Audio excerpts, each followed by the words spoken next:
जय श्री कृष्ण। आप सभी का हमारे YouTube चैनल पर हार्दिक स्वागत है। आज के इस वीडियो में आप सभी सुनेंगे ज्येष्ठ शुक्ल पक्ष निर्जला एकादशी व्रत की पौराणिक कथा। तो आइए सुनते हैं।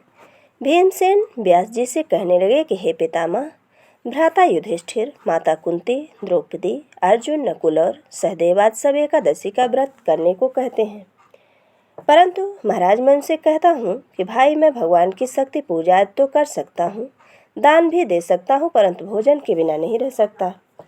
इस पर व्यास जी कहने लगे कि हे भीमसेन, यदि तुम नरक को बुरा और स्वर्ग को अच्छा समझते हो तो प्रतिमास की दोनों एकादशियों को अन्न मत खाया करो। भीम कहने लगे कि हे पितामह, मैं तो पहले ही कह चुका हूँ कि मैं भूख सहन नहीं कर सकता। यदि वर्ष भर में कोई एक ही व्रत हो तो वह मैं रख सकता हूँ, क्योंकि मेरे पेट में ब्रिक नाम वाली अग्नि है, सो मैं भोजन किए बिना नहीं रह सकता। भोजन करने से वह शांत रहती है, इसलिए पूरा उपवास तो क्या, एक समय भी बिना भोजन के रहना कठिन है। अतः आप मुझे कोई ऐसा व्रत बतलाइए जो वर्ष भर में केवल एक ही बार करना पड़े और मुझे स्वर्ग की प्राप्ति हो जाए। श्री व्यास जी कहने लगे कि हे पुत्र, बड़े बड़े ऋषियों ने बहुत शास्त्र आदि बनाए हैं जिनसे बिना धन के थोड़े परिश्रम से ही स्वर्ग की प्राप्ति हो सकती है। इसी प्रकार शास्त्रों में दोनों पक्षों की एकादशी का व्रत मुक्ति के लिए रखा जाता है। व्यास जी के वचन सुनकर भीमसेन नरक में जाने के नाम से भयभीत हो गए और कांपकर कहने लगे कि अब क्या करूं? मास में 2 व्रत तो मैं नहीं कर सकता। हाँ, वर्ष भर में एक व्रत करने का प्रयत्न अवश्य कर सकता हूँ। अतः वर्ष भर में एक दिन व्रत करने से यदि मेरी मुक्ति हो जाए तो ऐसा कोई व्रत बतलाइए। यह सुनकर व्यास जी कहने लगे कि वृषभ और मिथुन की संक्रांति के बीच ज्येष्ठ मास के शुक्ल पक्ष की जो एकादशी आती है उसका नाम निर्जला है। तुम उस एकादशी का व्रत करो। इस एकादशी व्रत के स्नान आचमन के सिवा जल वर्जित है। आचमन में 6 मासे से अधिक जल नहीं होना चाहिए, अन्यथा वह मद्यपान के सदृश हो जाता है। इस दिन भोजन नहीं करना चाहिए, क्योंकि भोजन करने से व्रत नष्ट हो जाता है। यदि एकादशी को सूर्योदय से लेकर द्वादशी के सूर्योदय तक जल ग्रहण न करो तो सारी एकादशी के व्रत का फल प्राप्त हो जाता है।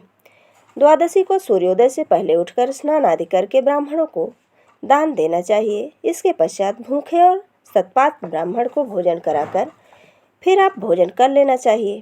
इसका फल पूरे एक वर्ष की संपूर्ण एकादशियों के बराबर होता है। व्यास जी कहने लगे कि हे भीमसेन, यह मुझको स्वयं भगवान ने बताया है। इस एकादशी का पुण्य समस्त तीर्थों और दान से अधिक है।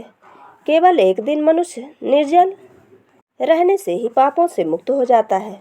जो मनुष्य निर्जला एकादशी का व्रत करते हैं उनकी मृत्यु के समय यमदूत आकर नहीं घेरते, वरन भगवान के पार्षद उसे पुष्पक विमान में बिठाकर स्वर्ग को ले जाते हैं। अतः संसार में सबसे श्रेष्ठ निर्जला एकादशी का व्रत है, इसलिए यत्न के साथ इस व्रत को करना चाहिए। इस दिन ओम नमो भगवते वासुदेवाय मंत्र का उच्चारण करना चाहिए और हो सके तो गौदान करना चाहिए। इस प्रकार व्यास जी की आज्ञा के अनुसार भीमसेन ने इस व्रत को किया, इसलिए इस एकादशी को भीमसेनी या पांडव एकादशी भी कहते हैं। निर्जला व्रत करने से पूर्व भगवान से प्रार्थना करें कि हे भगवान, आज मैं निर्जला व्रत करता हूँ, दूसरे दिन भोजन करूँगा। मैं इस व्रत को श्रद्धापूर्वक करूँगा, अतः आपकी कृपा से मेरे सब पाप नष्ट हो जाएं। इस दिन जल से भरा हुआ घड़ा वस्त्र से ढककर स्वर्ण सहित दान करना चाहिए। जो मनुष्य इस व्रत को करते हैं उनको करोड़ों टन सोने के दान का फल प्राप्त होता है, और जो इस दिन यज्ञादिक करते हैं उसका फल तो वर्णन करने के लायक नहीं है। इस एकादशी के व्रत से मनुष्य विष्णु लोक को प्राप्त होते हैं। जो मनुष्य इस दिन अन्न खाते हैं वे चांडाल के समान हैं, वे अंत में नरक में जाते हैं। जिसने निर्जला एकादशी का व्रत किया है वह चाहे ब्रह्म हत्यारा हो, मद्यपान करता हो, चोरी की हो या गुरु के साथ द्वेष किया हो, मगर इस व्रत के प्रभाव से स्वर्ग को जाता है।